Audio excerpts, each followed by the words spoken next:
বাংলা ব্যাকরণ মিডিয়া সবাইকে সুস্বাগত। আমার আজকের আলোচনার বিষয় হলো প্রমোদ চৌধুরী লিখিত প্রবন্ধ সাহিত্য খেলা।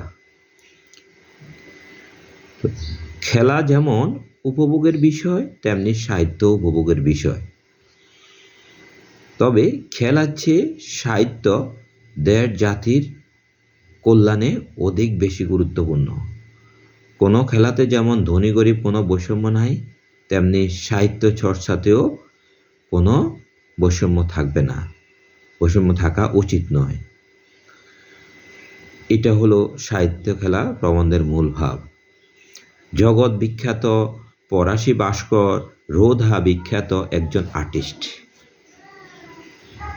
লেখক বলেছেন, বিখ্যাত সাহিত্যজ্ঞন বিখ্যাত শিল্প ছাড়াও নিতান্ত আনন্দের জন্য কিছু না কিছু তৈরি করে থাকেন, সেটা হোক ছোট কিছু। তিনি আরও বলেছেন, যিনি শিব গড়তে জানেন আবার বাদরও গড়তে জানেন, অর্থাৎ তিনি বড় কিছু তৈরি করতেও পারেন। একজন বিখ্যাত লেখকের কথা বলছি,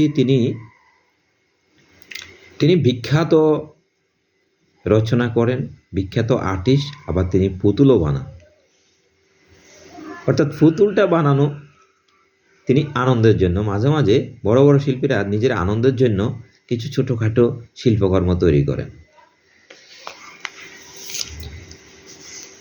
লেখক বলেছেন, কলা রাজ্যের শিল্পীরা যা খুশি তা করতে পারেন, কিন্তু ছোট শিল্পীদের সেটা করার অধিকার নেই। বড় শিল্পীরা দেবতা মূর্তি তৈরি করতে পারেন, আবার টিপে টিপে পুতুলও বানাতে পারেন। দেবতারা স্বর্গ থেকে মর্তে আসতে পারেন, কিন্তু আমরা মানব তা পারি না। অর্থাৎ বড় সাহিত্যিক অনেক কিছু করেন, তা ছোট শিল্পীরা চাইলেও পারেন না। বৈষম্যের কারণে 10 দিক আছে, মানুষ সব দিকে পদচারণা করতে পারে, এটা মানুষের প্রবৃত্তি। সকল মানুষের ইচ্ছা একটু উঁচু স্থানে পদার্পণ করতে, এতে অনেকে তাদের সহায়তা করেন।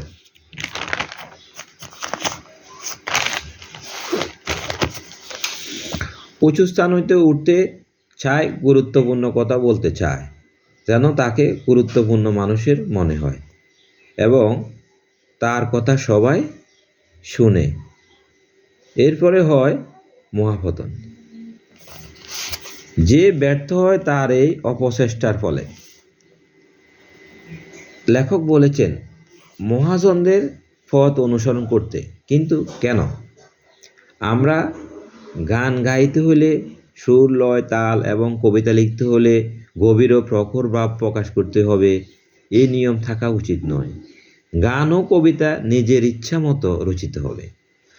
ইচ্ছা অনুযায়ী সাহিত্য চর্চা করতে পারলে সাহিত্যের কদর বাড়বে। সাহিত্য চর্চা অধিকার সবারই আছে, সাহিত্য চর্চার অধিকার সবারই আছে। খেলারই মতো খেলা ধনী গরিব নির্বিশেষে সবাই খেলতে পারে, তেমনি সাহিত্য হলো সর্বজনীন, সবাই সাহিত্য চর্চা করতে পারবে, সাহিত্য রচনা করতে পারবে। সাহিত্য চর্চা কোনো বাধা নেই, কোনো নিয়ম নেই, নিজের ইচ্ছা মতো চর্চা করো। সাহিত্য হলো বিশুদ্ধ অংশগ্রহণের জায়গা, এই জায়গা সবাই অংশগ্রহণ করতে পারে। সাহিত্যে উচ্চ আশা নিয়ে চর্চা করলে তা কিন্তু সর্বনাশ হয়ে যাবে। অর্থাৎ সাহিত্যের চর্চাতে উচ্চ আকাঙ্ক্ষা করা যাবে না, কোনো অর্থলিপ্ত থাকতে পারবে না, কোনো লোভ মোহ থাকতে পারবে না। সাহিত্য হলো স্বকীয়তা ভাব, সেখানে শুধু আনন্দরস থাকবে। প্রথমে নিজে নিজে ছোট ছোট খাটো বিষয় নিয়ে সাহিত্য চর্চা শুরু করতে হবে, অর্থাৎ উচ্চ আশা নিয়ে, অর্থ নিয়ে সাহিত্য রচনা করা ঠিক নয়। সাহিত্য রচনা করে মানুষের বাবা পেতে হবে, সেই চিন্তা বাদ দিয়ে সাহিত্য চর্চা করতে হবে।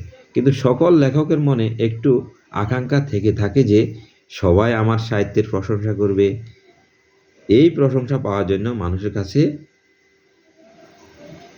তিনি বিভিন্নভাবে ইন্সপিরেশন করেন। লেখকের মতে সাহিত্যিক তার লেখনীর মাধ্যমে মানুষের মনোজগৎ ছুঁয়ে দিবে, এটা হবে প্রকৃত সাহিত্য। গীতি কবিতা কবিরা তাদের প্রশংসা তুলে ধরেন তখন মনে হয়, গীতি কবিতা কবিরা যখন তাদের প্রশংসা তুলে ধরেন তখন মনে হয় তাদের অনুভূতি বাজারে বিক্রি করার মতোই। সবার কাছে প্রশংসা পেতে চায় ওই গীতি কবিরা। উচ্চ আশা নিয়ে সাহিত্য রচনা করেন তারা প্রকৃতভাবে তাদের লক্ষ্যে পৌঁছাতে পারে না। যারা উচ্চ আশা নিয়ে সাহিত্য রচনা করেন তারা প্রকৃতপক্ষে তাদের লক্ষ্যে পৌঁছাতে পারে না।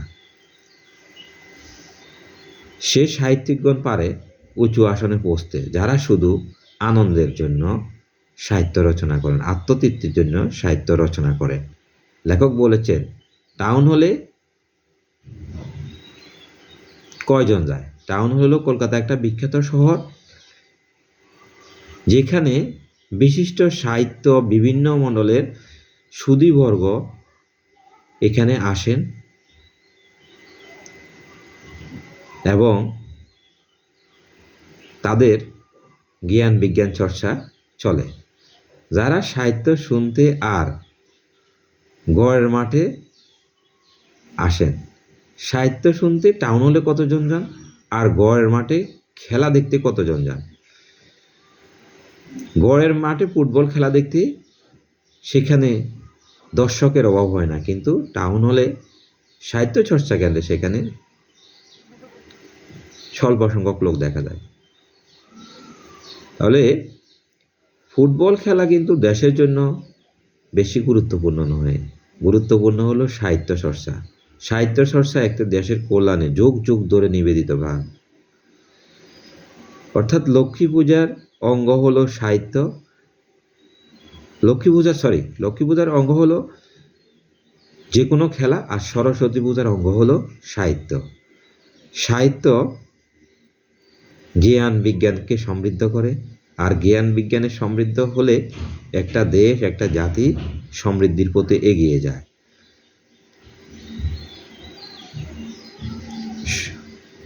যেখানে মানুষের জ্ঞানের ভাণ্ডার সমৃদ্ধি হয়, সাহিত্য খেলা আমরা অংশগ্রহণ করেছি। সাহিত্য খেলা প্রবন্ধে অর্থাৎ সাহিত্য ভাণ্ডার সমৃদ্ধি করতে হবে, তাহলে একটা জাতি দেশ উন্নতির পথে অগ্রসর হবে। সাহিত্য চর্চা সময়ের সাথে চিন্তা করে সাহিত্য চর্চা সময়ের সাথে সকলের স্বার্থ চিন্তা করে। যে সাহিত্য চর্চার ক্ষেত্রে ফলের আশা করা হয় সে সাহিত্য প্রকৃত সাহিত্য নয়। সে সাহিত্যিক শুধু কার্য উদ্ধারের জন্য সাহিত্য লিখেন বা চর্চা করেন, মানব কল্যাণের জন্য নয়। তিনি সাহিত্যের মর্মও বোঝেন না, সাহিত্যের ধর্মও বোঝেন না। অর্থাৎ যিনি সাহিত্যকে অর্থের মাপকাঠিতে মূল্যায়ন করেন তিনি কোনো সাহিত্যিক হতে পারেন না।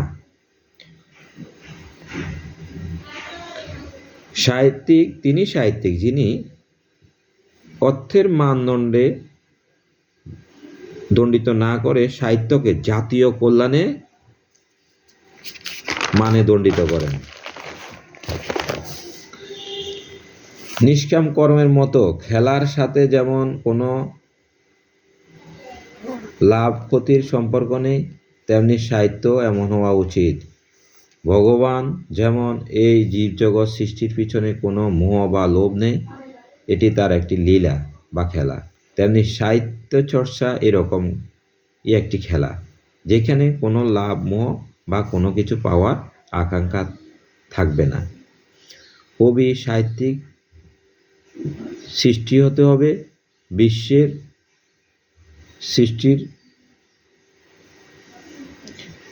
সৃষ্টির অনুরূপ। ভগবান যেমন সৃষ্টি করলেন তার অন্তরাত্মার আনন্দের জন্য, তেমনি সাহিত্যিকগণ তাদের অন্তরাত্মার আনন্দের জন্য সাহিত্য সৃষ্টি করবেন, তাহলে সমগ্র জাতির মঙ্গল হবে। সাহিত্যের খেলা হবে অন্তরাত্মার সাথে, কোনো লোভের বা মোহের আত্মা নয়। উদ্দেশ্য সবাইকে আনন্দ দেওয়া, কারো মনোরঞ্জন করা নয়। এই দুইয়ের মধ্যে যে আকাশ পাতাল প্রভেদ আছে, এটা একজন সাহিত্যিককে বুঝতে হবে। কারণ লেখক যদি কোনো নির্দিষ্ট ব্যক্তির উদ্দেশ্যে তাকে খুশি করার জন্য সাহিত্য লিখেন, তাহলে সেটা হবে স্বার্থকর সাহিত্য, সার্বজনীন আর নির্দিষ্ট ব্যক্তির উদ্দেশ্য নহে। এই দুই বিষয় মাথায় রেখে সাহিত্য রচনা করা উচিত। অর্থাৎ সাহিত্য রচিত হবে সার্বজনীন। সাহিত্য সৃষ্টি করতে নিজের আত্মতৃপ্তির জন্য, কোনো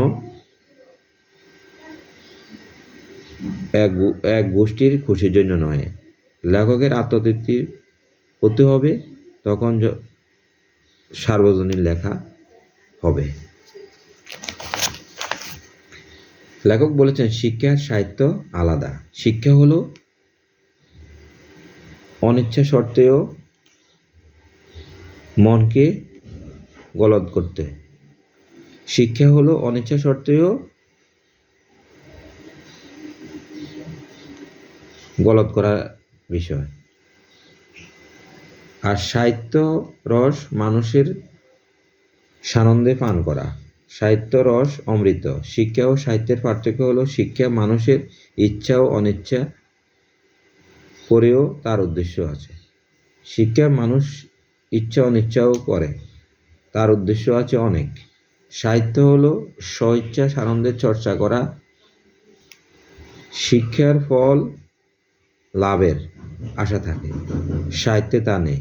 শিক্ষার উদ্দেশ্য মানুষের মনকে বিশ্বের খবর জানানো, সাহিত্যের উদ্দেশ্য হলো মানুষের মনকে জাগানো। ধন্যবাদ সবাই।